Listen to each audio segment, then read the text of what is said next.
حياكم الله في هذا اليوم الثالث من القمة العالمية للحكومات. اليوم كان هناك كثير من الجلسات والورشات التي تهم صناع القرار حول العالم. اليوم يحضر أكثر من 30 رئيسا ورئيس وزراء في هذه القمة، ناهيك عن مئات الوزراء حقيقة الذين يتحدثون في عناوين رئيسية. اليوم كان هناك محادثة مع البروفيسور محمد يونس، طبعا رئيس وزراء بنغلاديش. كان هناك الحديث مع منتدى الصحة العالمي. كان هناك أيضا حديث مطول عن التغير المناخي وأيضا تنظيم الحكومات العالمية. اليوم كان هناك مشاركة من دول أمريكا اللاتينية والدول الأفريقية بشكل معمق وبشكل غزير، من ناحية ليس فقط الذكاء الاصطناعي لكن التنمية وأيضا التعاون بين القطاع الخاص والقطاع العام.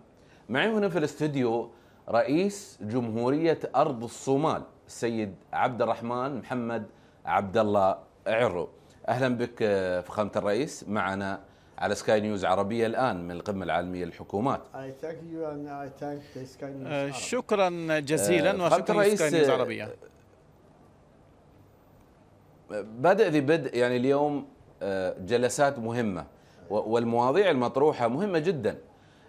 أرض الصومال أو جمهورية أرض الصومال هي الأكثر استقرارا، 30 عاما عاشت في الاستقرار، لكنها تحتاج مزيد من التطوير. إلى أي مدى تستفيدون من هذه الأفكار، يعني سواء كان الذكاء الاصطناعي، الأتمتة، الحوكمة، التعاون مع الدول العربية الأخرى؟ شكرا جزيلا لاستضافتي في سكاي نيوز، وهذه فرصة طيبة تتيح لي أن أتحدث إليكم وإلى جمهوركم الكريم. وفي البداية أود أن أخبركم وأخبر جمهوركم الكريم أنني من صومالي لاند، وهي منطقة استقلت عن بريطانيا في العام 1968، ثم انضمت إلى الصومال بشكل طوعي في بعد استقلالها ب5 أيام، ثم اندلعت الحرب الأهلية. وبسبب هذه الحرب الأهلية سعينا لاستعادة استقلالنا في العام 1991. فنحن منذ العام 1991 فنحن بلد مستقر متطور، نعيش في سلام وديمقراطية، ونعقد انتخابات ديمقراطية، وتنتقل السلطة في بلدنا انتقالا سلميا وفقا لميراثنا الصومالي.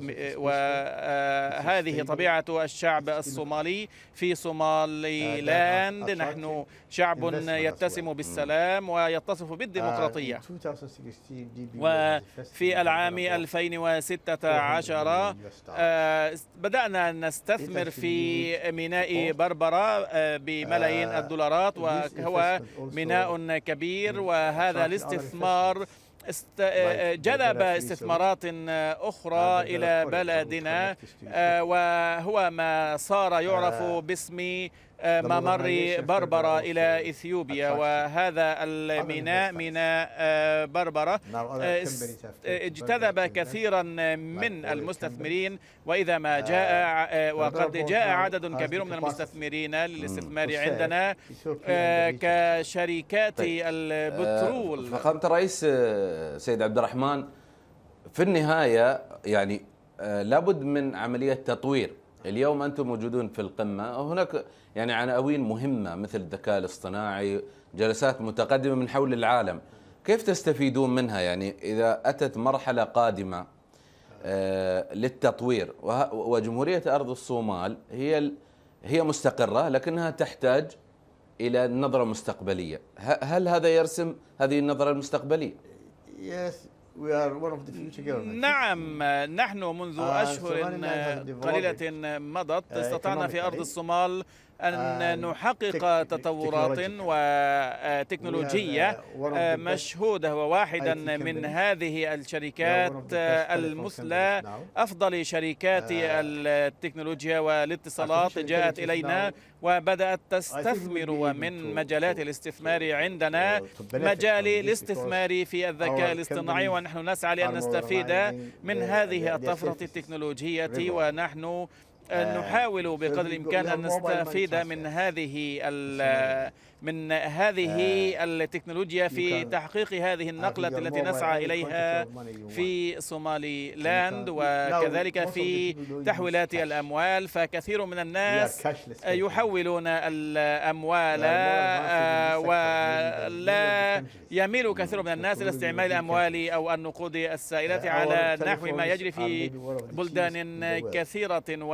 وخطوط الهواتف وشبكات الهواتف عندنا تعد من أرخص الخدمات في العالم، وهي شبكة ممتدة تخدم أماكن كثيرة في الصومال، ومن ثم فنحن جزء لا يتجزأ من هذا من هذه الطفرة التي يشهدها العالم. شكرا. سيد عبد الرحمن، دعنا ننتقل معك ربما في الأمور السياسية. الرئيس ترامب تحدث أن جمهورية أرض الصومال وبعض المسؤولين في إدارته ممكن أن تستقبل المهجرين من قطاع غزة والفلسطينيين. ما الموقف الرسمي لديكم من هذه القضية؟ في البداية أود أن أقول أن الرئيس دونالد ترامب هو قائد جيد، والولايات المتحدة تقدم لنا دعما سياسيا وعسكريا، ونحن نريد أن ننخرط مع الولايات المتحدة الأمريكية دبلوماسيا وسياسيا واقتصاديا. وإذا ما انخرطنا مع الولايات المتحدة الأمريكية سنكون قادرين على أن نتحدث إلى الولايات المتحدة الأمريكية وإلى الإدارة الأمريكية عبر القنوات الدبلوماسية.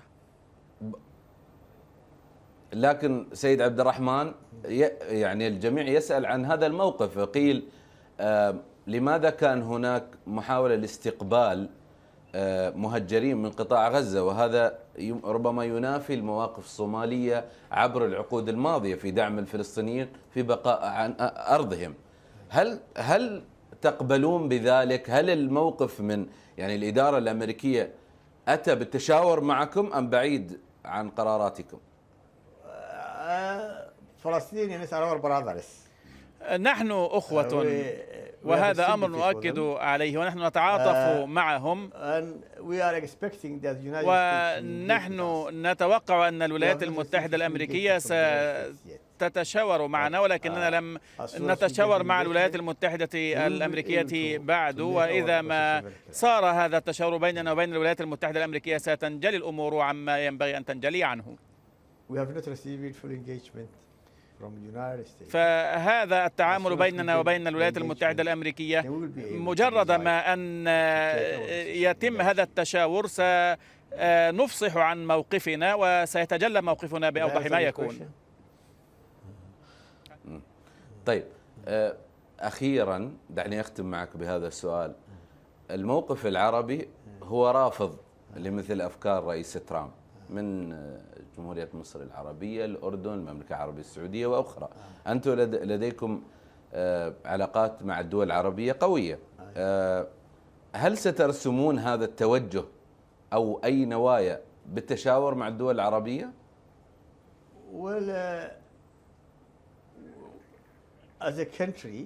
نحن بصفتنا دولة، فنحن دولة عربية. صومالي لاند هي دولة من الدول العربية، ولدينا سفارات في بعض الدول العربية، وسنحاول أن نكون بقدر الإمكان جزء من هذه الجهود العربية، وسنجري مشاوراتنا، ونحن جاهزون لأن نجري محادثاتنا ومشاورتنا مع الدول العربية، وهذه هي لب المشكلة. شكرا لك. طبعا كان معي في الاستوديو رئيس جمهورية أرض الصومال سيد عبد الرحمن محمد عبد الله عرو. شكرا على هذه المقابلة. شكرا جزيلا.